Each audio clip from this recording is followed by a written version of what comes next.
Στα 44 μου χρόνια, ο Θεός μου φανέρωσε αυτό που θα με κράταγε μέχρι τέλους της ζωής μου, σταθερό στη στενή και τεθλιμμένη οδό που είχα επιλέξει, το της ατιμίας πόμα καθάρσιον, που λέει και ο Άγιος Ιωάννης ο Συναήτης.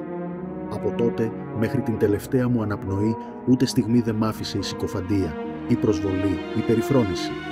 Δεν θέλω να σου μιλήσω ούτε για περιστατικά, ούτε για πρόσωπα. Μπορεί να σε σκανδαλίσω με λογισμούς αγανάκτησης και κατάκρισης. Δεν θα μπορέσεις έτσι να καταλάβεις ότι και τη συκοφαντία και την προσβολή και την περιφρόνηση έφτασα να τα αγαπήσω. Απορείς. Κι όμως έμαθα να τα βλέπω σαν τα καρφιά του σταυρού μου. Αυτή ήταν η οδός της Ανάστασής μου.